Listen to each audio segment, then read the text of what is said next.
Welcome to the Free Library of Philadelphia, and thank you very much for joining us. I'm Laura Kovacs, and I'm honored to be here. Honorée Fanonne Jeffers is the author of 5 poetry collections, including The Gospel of Barbecue, Red Clay Sweet, and The Age of Phillis, which was longlisted for the 2020 National Book Award for Poetry and won a 2021 NAACP Image Award. She is critic at large for the Kenyon Review and a professor of English at the University of Oklahoma. An instant New York Times bestseller, her novel, The Love Songs of W.E.B. Du Bois, chronicles the centuries-spanning journey of an American family. Kenyon is director of the Smithsonian's National Museum of African American History and Culture, and also the poetry editor for The New Yorker. He is the author of the poetry collections Brown, Blue Laws, Book of Hours, and Jelly Roll, a finalist for the National Book Award. His nonfiction books include Bunk and The Gray Album, On the Blackness of Blackness, a finalist for the National Book Critic Circle Award. He joins us this evening with his new collection, Stones.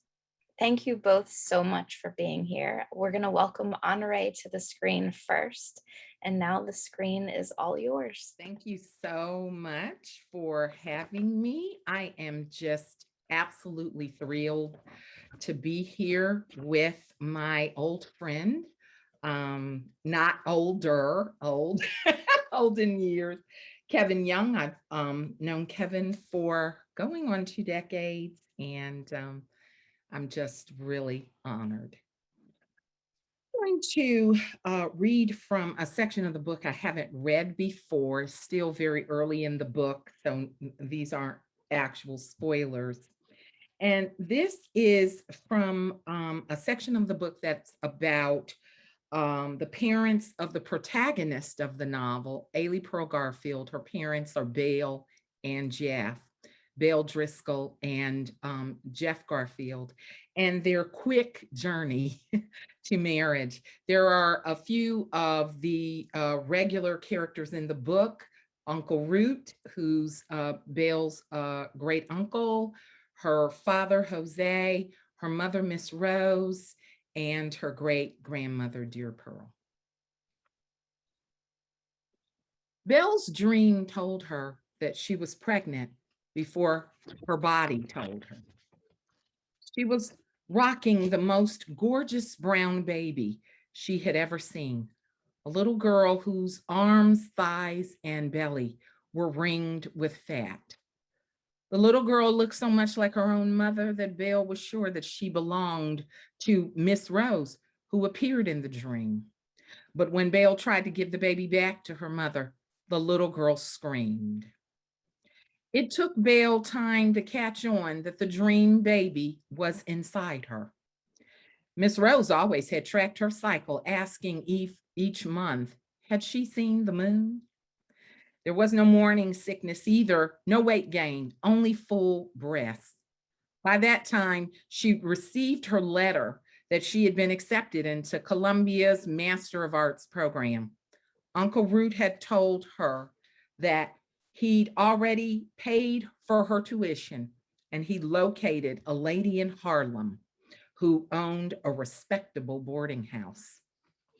Belle had plans for her life, and so she was angry at herself.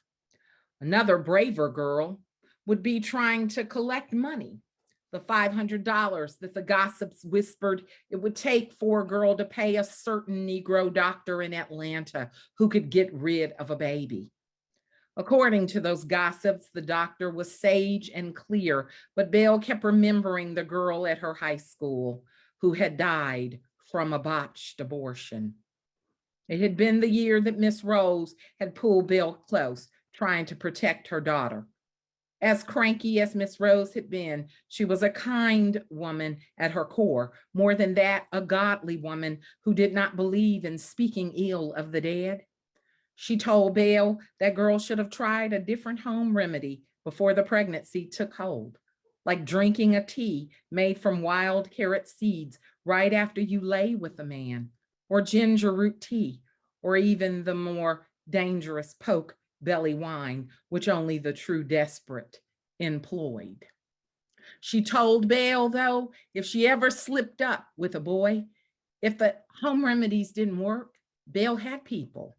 She could come home, and Miss Rose would help her raise the baby.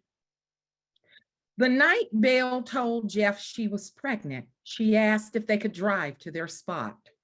She felt badly for him. He'd be receiving sober tidings instead of the loving she knew he was expecting. In the field, he reached for her eagerly, but she pushed at his chest. I've got some bad news, Jeff. He leaned back. Please don't tell me you don't want me anymore, Belle. She touched his face. It's not that. You're a real nice guy, real nice. This sounds like you're about to break up with me. Will you let me say what I need to, honey? Just wait. Just hold on. When Belle told him that she was pregnant and he began to weep, she knew that she was on her own. She hadn't expected chivalry, but at least some offer of support, a monthly stipend for the baby, something. She was nauseated by the odor of his Old Spice, which only a few weeks ago had driven her crazy with lust. Jeff had told her he loved her, but along with the package of wild carrot seeds and the dry ginger that Miss Rose had given her, her daughter was too forgetful about one and too frightened of the other to use. Miss Rose had told Belle men would say anything to get underneath somebody's dress. And God had made men that way in order to keep the world full. Jeff wiped his face and told her he was sorry. He hadn't meant to break down, but he was just so happy. They were going to have a baby, and then he asked her to marry him. She thought it was a joke, but he grabbed her, kissing her and rubbing her stomach. In a few days, she walked to the faculty building to see her great uncle. She shut the office door, but didn't sit down. Uncle Rue, I'm going to tell you something. Please don't be mad. In the roller chair, he twisted his knees back and forth. Beloved, I could never be angry with you. I'm expecting a baby, and I won't be going to Columbia. I'm so sorry. All right, but who might be responsible? And is this situation voluntary? He extended a surprisingly strong hand. He was a professor at Rutledge College, and his manner was refined, but his relatives knew the truth. If pushed, he could be a very dangerous man. The boy I went to the former with, and no, sir, he didn't force me. That is very good, Maybelle Lee. Anything else? Can you go with us to tell the folks? Jeff wants to get married. At least he's honorable. I'm sure you're happy about that. No, I'm not, but I made my bed. He snorted. I guess you did, but I won't ask where you made it. Uncle, he told her, don't be shocked. He'd once been young. He'd enjoyed that time thoroughly, and she should do the same. Old age was coming faster than she knew. And that weekend, Uncle Root drove the young couple to Chickasetta and stood beside them in her parents' front room. She had made sure Jeff had gone to the bathroom before they left twice, and she forbade him to drink anything before the drive. Belle didn't want him to have to visit her parents' outhouse, not before they got married, because he might change his mind. She had canceled her fiance not to beat around the blackberry bush either. Just come on out with the news. Belle made like it was a tradition, a man asking for her hand, but she was scared of her parents and her grandmother.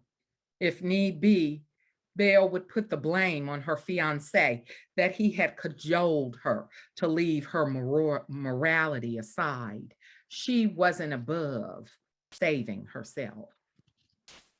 Mr. and Mrs. Driscoll, I'm so pleased to meet you, Jeff said, and I'm equally happy to meet you as well, Mrs. Collins. Belle's grandmother, dear Pearl, looked at him, then made a farting sound with her mouth. The young man soldiered on. Belle is expecting our first child, so we're getting married Thursday morning at the Chickasetta courthouse. At those words, Belle's mother, Miss Rose, gave a cry, and dear Pearl stood. She looked with disgust at her granddaughter and the boy who was standing on the rug she'd braided. When she left, her steps were heavy on the wood floor. "There you is?" Belle's father asked. "Yes, sir." "Boy, what you say your name is?" "It's Jeffrey Garfield, sir." "All right, then," Jose Driscoll said. "But I got me a shotgun to clean in case you change your mind, because I'm not fooling with you about my baby girl." Uncle Root put out a hand. "Come on now, give the young man a chance." The damage was done, but Jeff was trying to do the right thing. Then Uncle Root suggested that the three males in the living room take a walk, see the property, and chat a spell. So they did, and they stayed gone for over an hour. When they returned, Jeff looked very pleased with himself, puffed up in some way. But Miss Rose said nothing other to ask the young man, had he eaten? While the men sat on the porch, Belle fetched the bacon grease can, then the skillet to fry the chicken her mother had been marinating in garlic, salt, and onions overnight in the new refrigerator she was so proud of. Some white flour, a spoon, and some meal for the cornbread, the bowl of fresh gathered eggs, baking powder, sweet milk, a bit of sugar, butter sliced and melted because her mother didn't make her cornbread with lard. Miss Rose issued instructions and not much else. It was her way when she was furious, keeping her words to a minimum. Her blows were rare, but dangerous when they arrived, and defense was never an option.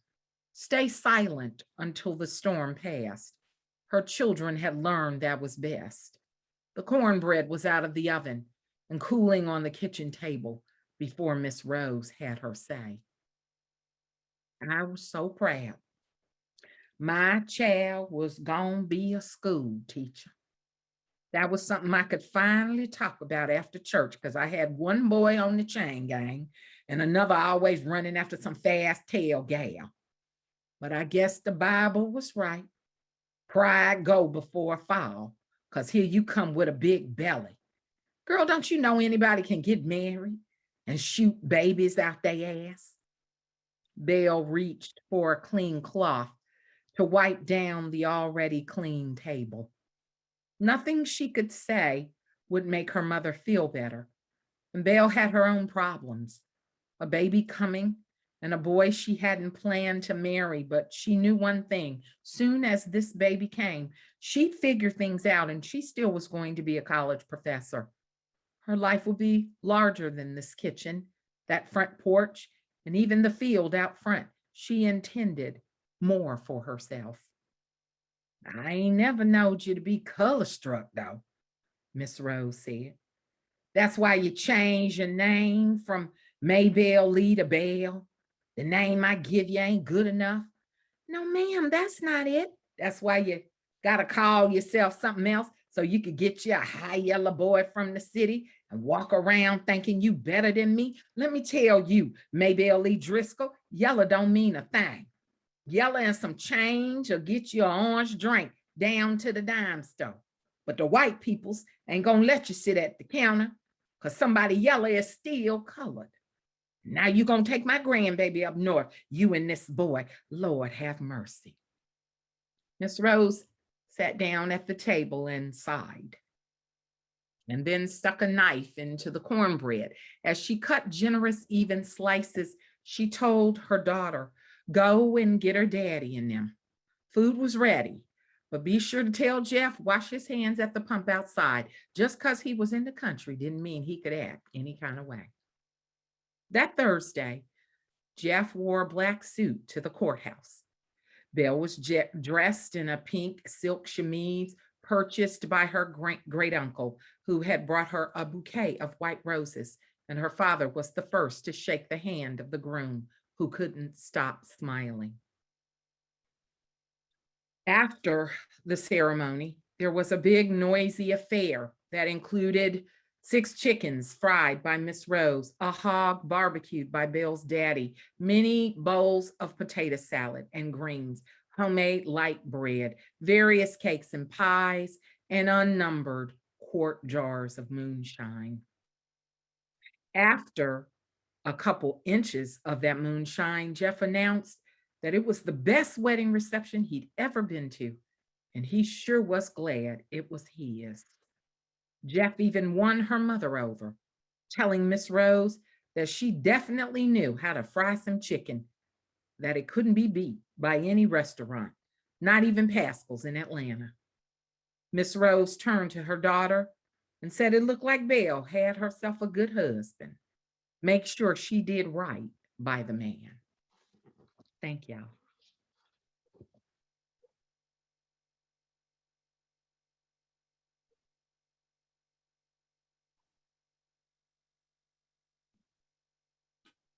Hello, everyone. How are you doing? It's such a pleasure to be here and to read with Honorée. As Honorée mentioned, we've known each other for going on 20 years at least. And, you know, it's been terrific to see the success of this new novel. And always, I've been so moved and amazed by Honorée's versatility, her depth, and her voice. I mean, what a voice. I'm so also pleased to read from my new book. It too thinks about the South. It's a slightly different part of the South. This is Louisiana, mostly where my family's from, all my family's from. But some parts of the book take place in the North, and we'll sort of start there and head south. The first poem is called Resume, though it's also, someone asked me if it was called Resume, so we might as well think of that too. Resume. Where the trains once rained through town like a river, where the water rose in early summer and froze come winter, where the moon of the outhouse shone its crescent welcome, where the heavens opened and the sun wouldn't quit, past the gully or gulch or holler or ditch I was born, or torn. Dragged myself atop this mountain, fueled by flour, buttermilk, grease fires. Where I'm from, women speak in burnt tongues, and somebody's daddy dug a latrine so deep, up from the dark, dank bottom springs a tree.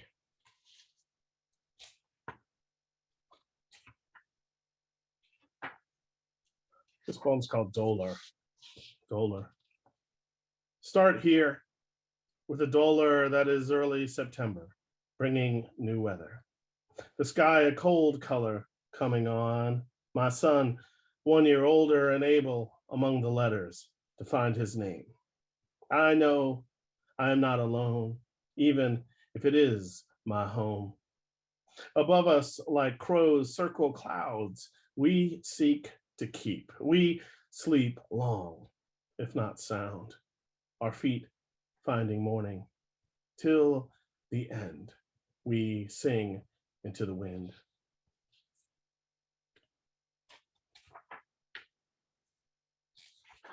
So as you will notice, there's a son in these poems who's quite young and when they're taking place, and there's a father who isn't there. And this poem is more about the latter. I am learning how to sleep again, to love the descent, or is it lying here, arising up to summit, where sleep wanders to waking? And when I cannot, when the water leaches into everything and capsizes me, I wonder where you are, Father, if anywhere at all. Excuse me.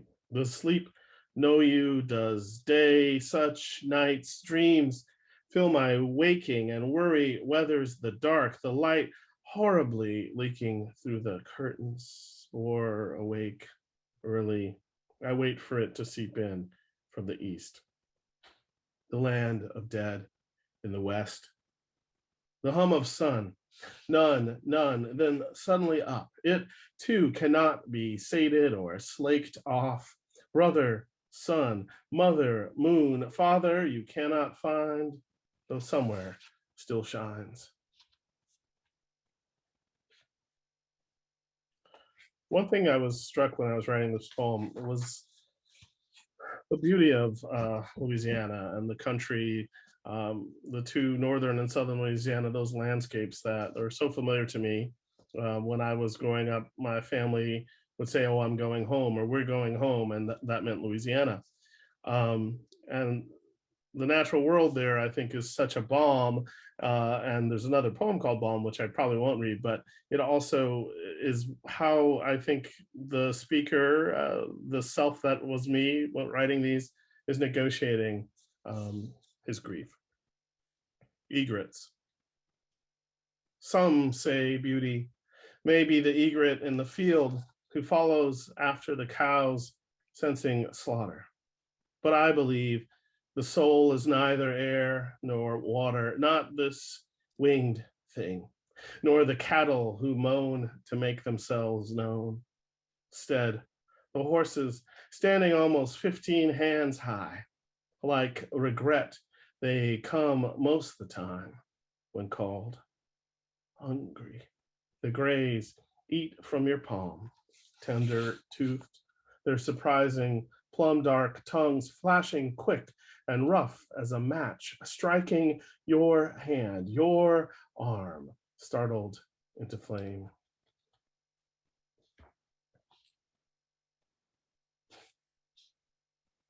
Clearing. It's a strange place to try and find God inside a building. Better off in a field whose owner, if any, has let the ivy overtake it. Shotgun shacks pulled down, abandoned beneath the green that has no borders and thus is beautiful. Once seen, you won't later in shadow be able to hunt it down. The meadow we sat a while, unbit, shadeless, and went on without.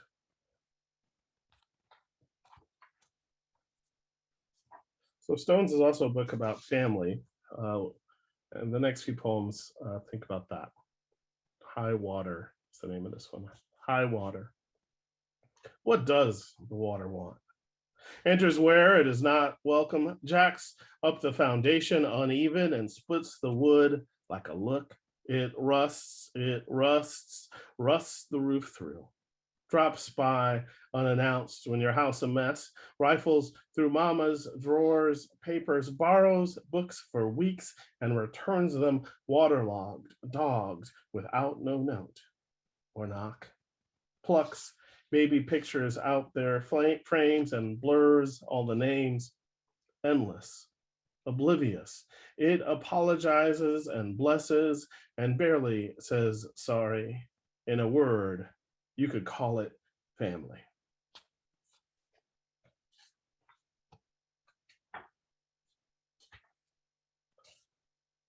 Dog tags. Of us, there is always less. The days hammer past artificial daisies at the grave. Words I didn't choose from my father's headstone and those that came instead to live around his neck. Dog tags, a tin pendulum on my chest.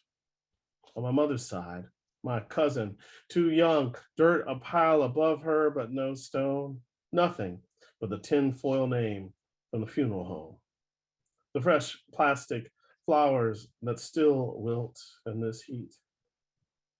At Blackjack, she lost everything my great aunt and uncle had saved, even their low ranch where I first knew blue glass, plastic covering the rug and the good couch in the sitting room no one dared sit.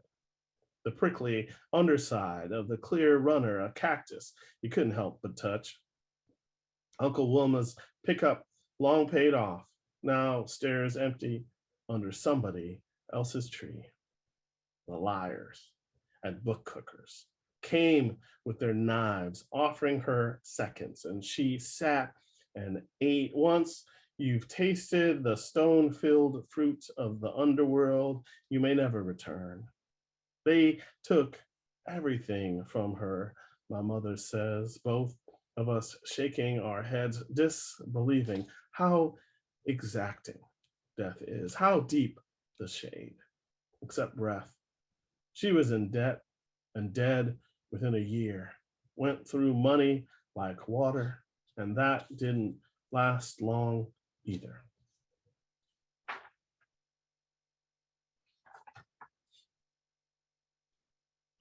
Lilies, almost June, yet the blooms are already done. Here among my grandfather and foremothers and my father planted too early. We miss you, brother. He will not see another May, whose colors fiery surround us, and now him will not know his grandson and namesake ever since cruel April stole him. Father, never will you know how words blossom for my son this Memorial Day, visiting your stone. Hot, up, more, he sings. The lilies we leave will tip over in wind. Near your name, my son doesn't yet know, though it's his own.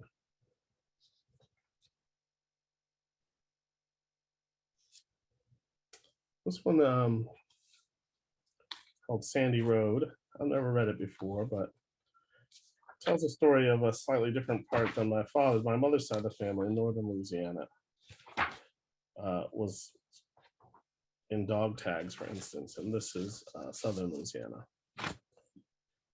It's called Sandy Road, which is a good description, but it's also a name of someone. Shout out to my cousin. Sandy Road. The roads here only lately got names. Before, we lived on rural route blank, a mailbox far enough away across the field. It was worth a trek only once a week to find what the world had to say. Its metal mouth, a garfish few found. No streets, just this rushing stream after a hard rain. Today, the roads remain mostly ditch water and dirt, small stones that migrate, but never far. Today, my auntie complains the roads were named for grandnieces born yesterday who didn't do nothing, instead of after great grandfathers and others who cut their way back here by hand and hatchet, wheelbarrow and know-how, trucking even daylight in. These are our saints, our Emils and Adams and Banans who made these roads right as rain. We still live in their straightaways and curves, slowly buying back what so-and-so's foolishness fretted away. Once the whole doggone world was young. Once there were no words for things and people had to wait among the green and listen first, making sure the things themselves, the very stones, would tell you what they wished to be named.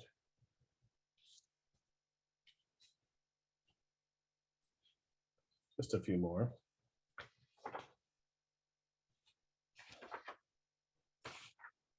This is called Bouquet. Tell the sky, quit stealing you away. Above storm clouds only threaten and will not stay. The sun finds us like fear or family, fills the stomach and asks to borrow you a while. Like sugar, forgets to bring you back. My skin, an orange peeling. There aren't enough words, only these halting, half erased in stone. My wife is resting with Jesus. But just how long? The widower sat here, staring at the hole no dirt can fill, the wound in the ground above his 20-year-old bride, whose stone now tilts and wilts like a bouquet. I cannot say.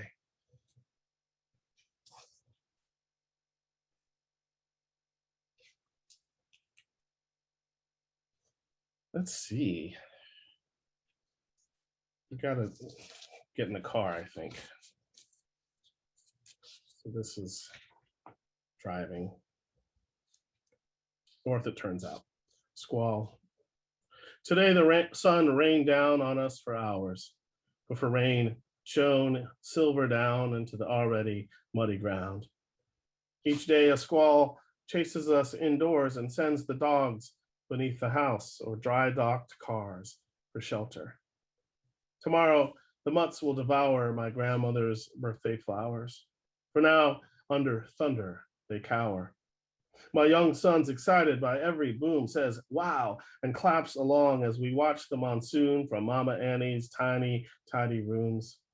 We fill and flood over. Without thought, we draw closer, like the river.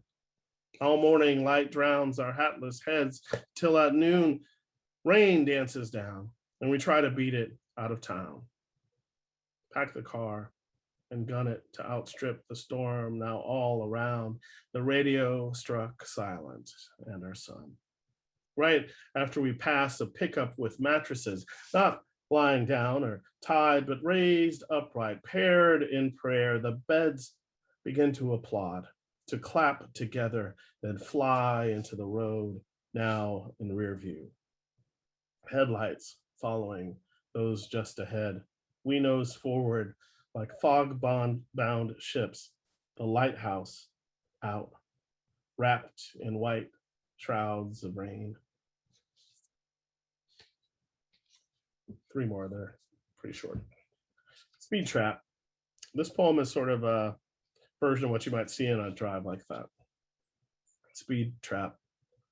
Stray couch wounded beside the road, butts and ribs, next exit, 100% virgin hair, Cajun flame resistant garments, super cool fashions, menswear, 225-925-0000, dad's emissions. Empowering a chosen generation.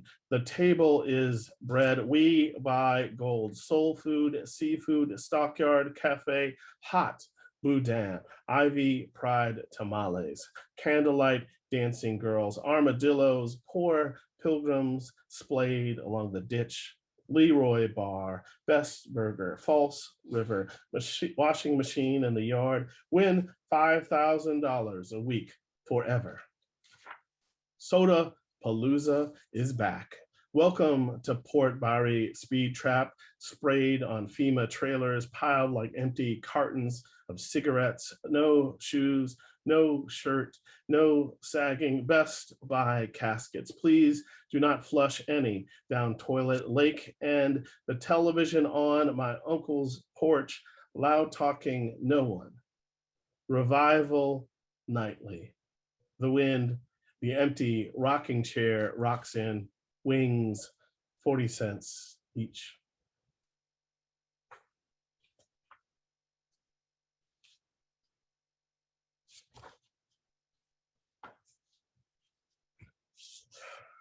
Joy. Once we bathed in joy. Ivory once. Mr. Bubbles, if lucky. Sometimes accidentally our own pee. Mostly us little ones got soaked and scrubbed like dishes. Teeth chipped like our tub. We filled it up. This was back when dirt and each other was all we loved, my cousins and I. How we hated getting clean. It wasn't so much the water or the cold after as it was all that change. The gray circling the drain. Evenings we bathed in palm olive green. Other nights, dawn. And I'll end with this poem called Russet. Thank you so much for listening, and it's been a real honor. And we'll have some questions after. Russet. I want to drink the day down. Maybe next the night. First we'll find our feet the floor. The blue beyond the window returns like a mother after work, collapsing into the living room. I'm home. I'm done being in love with what leaves. Autumn gathers in the trees. Russet then tries not to fall asleep on the cold ground. God, it is hard being happy if you try. Instead, be like this slow yellow. Let go. Thanks so much. Back. Thank you both so much for those really, really excellent readings. Thanks. Thanks, That was Honorée. beautiful, Kevin. Likewise. Likewise. I'm going to start. This is a question from our audience. This is from Toby. What beautiful music your writings have. Can you both talk about developing the right voices for your poems? And Kevin, can you also talk about finding a voice in your nonfiction? And Honorée, the voices in your novel? Thank you. Why don't you start? I would say you were being polite and ladies first, but I think you just saying that because that's No, a hard ladies first. that's a hard question that was just asked. I'm just teasing. I think the voices come to me naturally, you know. Sometimes they come to me in dreams, sometimes they come to me when I'm reading something and I'll start bubbling. And then once I decide, trying to be succinct here, once I decide on what my project is, Right. then the voices come regularly. But when I'm first starting on a project and I don't really even know that it's a project, it's just sort of a nascent idea. I really, I'm just listening, I'm taking notes. I have a whole bunch of, I think it's pronounced moleskine notebooks. I found out I was pronouncing it wrong. So so that's what I do. I have a whole bunch of notebooks that I have like little, because before I started buying the notebooks, I have like a big banker's box with slips of paper from like 1993 and on. So the archivist in me or whatever that is like. I know, and I'm in the archives as well. So I'm like, I should keep this paper. You got. Just in case. So that's what I do. And then in terms of this novel, it took me 11 years to write. So it's a big, chunky baby. It's a big chubby baby. And so, I just it's rich, to say the least. But I don't ever expect to write an 800-page novel again. Wow. That's not, something. Kevin? Oh, well, so, I mean, I think it's a great question. I don't think the process is that different. I would start with the poems as well. And in fact, this book, at the end, I really wanted to put sort of all the date lines of when I worked on it. And I think it starts in 2008, and so you sort of see the time frame. And I think that was important for me, both for the book, but also, I suppose, for questions like this, because you kind of forget. Yeah, it says 2008, 2009, 2012, May 2014, September 2014, December, and then it goes all the way to quarantine. And that was a rich span of time for me, I suppose. And the voices, I think it was almost like, how do I capture those rich voices? And in that time, I was writing other things, including a big nonfiction book. So in a way, they self-select, or they start to gravitate toward each other. It's a bit like planets and sort of navigating that. And how do you understand their gravitational pull? Especially with poems, in a way, you're writing one long poem. And so how do you kind of distinguish between that? I feel like nonfiction, it's a little easier because you have a topic, or at least a theme, or something you're trying to write about. Now, it gets easier to know what the theme might be, but harder to write.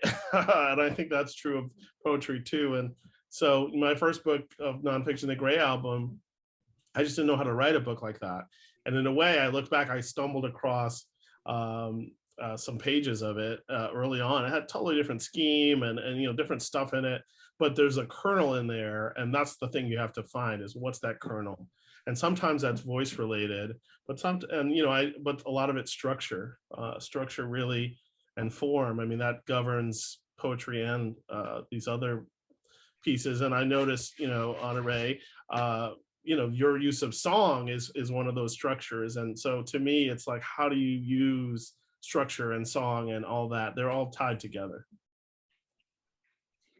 Yeah, you know, Kevin and I don't think a lot of people know this. But Kevin and I were, along with Elizabeth Alexander, the great Elizabeth Alexander, were Lucille Clifton's bonus kids, the three of us. And so Lucille Clifton would always say, Miss Lucille was the judge that picked Kevin's first book for the National Poetry Series. She picked my book for the Stan and Tom Wick Prize poetry books. And Miss Lucille would always say, be open to the word. So I think that, I'm not going to speak for Kevin, speaking for myself, I'm always focused on one, you know, or two or three particular things, right? Black women, feminism.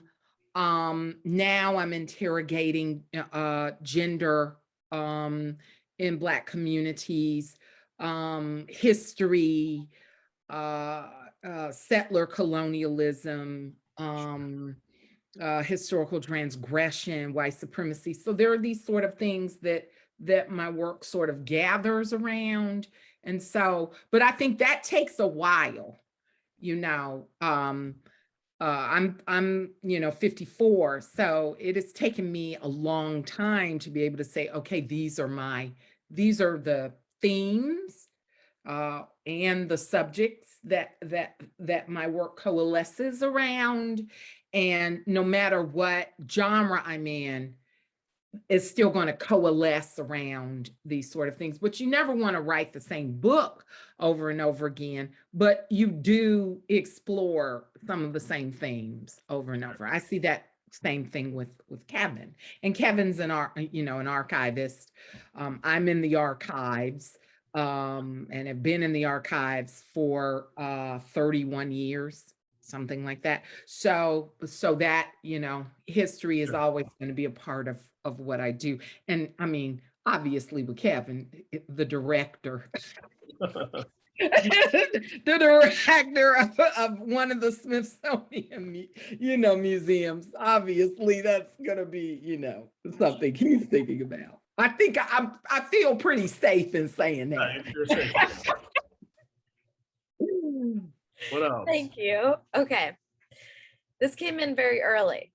Okay. When your books are turned into movies and you're asked to do the screenplay, what would you edit and what would you highlight? Additionally, what would your selection cast look like? Much appreciation. I think that's for you again. Not for Oh, me. okay. That's for me. What would I edit? Sure, I would edit anything. What I would do is I would probably, I mean, try not to hurt my little book's feelings, but I would probably chop the book up for parts. Sure. So that there would be one movie that would deal with this, or one television series that would deal with this, or whatever, because I don't really think that you can deal with everything.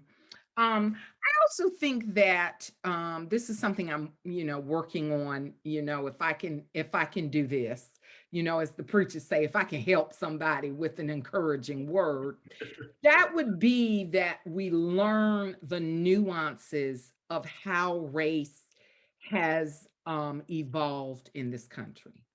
I am noticing that, and it's not just white readers, it's Black readers, it's, you know, readers across, you know, BIPOC readers, that Sure. people have this sort of idea that race is static, or they have this sort of kumbaya, we're all part of the human race, but they don't really understand that how we configure race now is not how we configured. There was no race in the 16th and the 17th century, the early part of the 18th century. So I think that would have to be something that people kind of walk their way through. Like one of the things I'm noticing is a couple, three people have been like, oh, Love Songs is a passing novel. Absolutely not. I reject that. That's an abomination among all tents. But there's this attitude that once you have Black folks crossing other cultures and the ensuing issue, those children do not identify as Black, that means they're passing. Because there's this attitude that we're looking at, even if we reject on its face the one drop rule, we're still looking at race as a one drop, and it's not. There's always been these sort of, so I'm not really sure what I would, but I would say this, whatever I could do to get Viola Davis in a movie of this. I love Viola Davis so much. I worship her. She's beautiful. She's perfect in every way. I would love to have Viola Davis be in a movie. I just love Put it out there. I like it. That's good. love it. So She that's could that. be listening. I love Viola Davis. I worship her. Yeah, I saw her on King Hedley II on Broadway. Early God. on, and I remember her monologue from that, and just I was going around telling people, you got to know this person. So I was early in that sense. So She's just, yeah, I love her. she tears up. What else? What else you got? All right. Love both of your work. Any advice for people Thank who you. want to start writing? Woo. I can try to start. I mean, I think some people tell you different advice. So, you have to, that's probably the first advice, is ask a lot of questions, look around, but you have to find your own way. But I think the first thing is read. You got to read a lot. Yeah. It saves you time in terms of trying to reinvent the wheel. I'm not sure you would make a movie having never seen a movie, but people sometimes think like, a book of poems has its own form. And so you can't just skip over that. No. Nonfiction too, the more you read, the more you see what you like, what you don't like. And in a weird way, that kind of dissatisfaction, or that there's a moment I always found, and I used to find this in poems, by reading books, I'm like, well, they're not exactly talking about the right thing. They got it a little wrong. And then I suddenly realized that dissatisfaction is you wanting to write your own thing. And Right. you have to let yourself have that, but then also not blame everyone else, because you have to write your own, version. I remember trying to get it right. And if you have that itch, let's call it, I think that itch is really important to feed, but also scratch and explore. And I guess you have to be, and I think this is something Miss Lucille was, she was incredibly brave on the page and in person, but especially on the page. She wrote about things that, were taboo. She wrote about them first. She made them less taboo. She was able to name the thing. And that's really important. You have to be able to go in and make your self known, but also yourself known to yourself. And that doesn't mean you have to write autobiography, but you pick a topic far from you and you bring it close, and the blues taught me that you can also sing in this voice or sing in this persona, but that's a way of channeling your own feelings, and it has to have that heartfeltness, even if it's cloaked in, maybe it was a Chevy and it was really a Ford, but whatever, but you have to have that kind of feeling that's behind all of it. So keep writing, write, read, write, and keep the editor out till as long as you can, but then you have to be ruthless with that editor. And also remember, I'm a faithful person. I don't try to shove, I'm not a religious person, I'm a faithful person. I don't try to shove faith down anybody's throat. But one of the things that I tell my students is, I don't make you a writer. God made you a writer, or whoever you believe in. And if you don't believe in anything, then you are what you believe in yourself. But if you were a writer, nobody can stop you. Even bad criticism, you'd be like, they can't stop my flow. I know, and you're not going to be able to let it go. And so, but as I also say to my students, and then we'll move on to the next question, I also say to my students, you can't leave your writing and then come back to it and think that it's going to cuddle up to you. It's like a relationship. You have to devote time and you have to keep it fresh. Ain't no sister getting up making grits and sausage for somebody that show up once every 2 to 3 months. Okay. And so you have to be working, keeping it close to you. Well said. Beautiful. All right, this will be our last question for the evening, and I just want to thank both of you so much for your time and for your work. Um, both of you have an incredible sense of place in your work, not just the South, but specific parts of the South. Might you explain how you remain grounded in these places, even as you live and experience other places? I'll try to go first. Okay. Give you the last word, of course. What I would say is that for me, sometimes you have to be away in order to see clearly. I think for me, the book especially, I think the other thing is you can't choose your landscape. It's like your interior landscape as well as your exterior. And so, I've many a time thought, well, that's the poem, that's the elegy, and I don't need to return, but you always do, both emotionally, but also quite literally. And it was such a different feeling to go with my young son back to Louisiana, where his roots are, and to see these graves, which some are going back almost 200 years, we've been in these patches of land. And so to me, how can you not write about that if you're a writer? How can you not write about that? And in a way, that landscape summons you, it refreshes you, but you also have to leave it in order to return to it. My family's still there in these parts of the world, and it Honorée could speak to this differently, but it's a part of you when their accents don't sound like accents to you, and it's just like, oh, I remember people would be like, oh, your dad has such an I was like, what are you talking about, accent? Like that's just how, What are you saying? what do you mean? And so I think that kind of speech and sound and landscape, all those kind of, I'm going to sound a little woo-woo, but vibrations of that are really crucial to how you write. And I see it when I close my eyes. You got to write about it, but you've also got to be like, I'm in this city far from that and writing about that. But sometimes you have to write about it the day after you're there. Mhm. I think that Kevin has said so much of what I feel and think about place. I'll also say that Kevin and I are both descendants from the transatlantic slave trade. And in the South, Louisiana is a little different because it was a French colony, and then there was, and then the Spanish are crossing. So Catholics tended to keep better records, right? But in the Anglo South, um, uh, or where the settler colonialists were settler colonizers were Anglo, so much has been erased. Mm.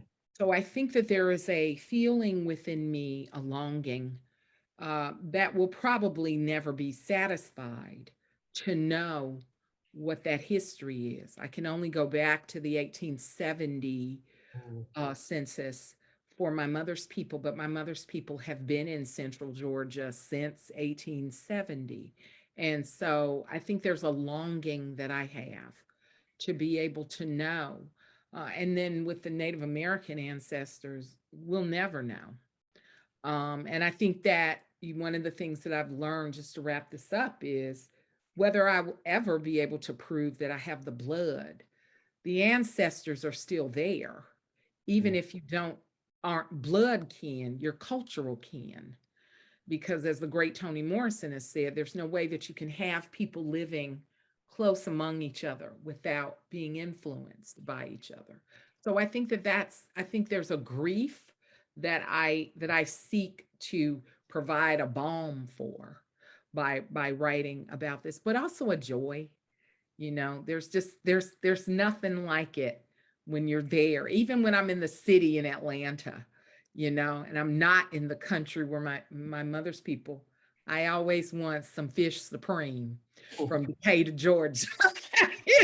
always, I know how the kids act and how they move their bodies and the old cars that they drive, and it's in me. So I thank you both so much for your time tonight, and thank you to our audience thank for you, Laura. joining Thank us. you so much.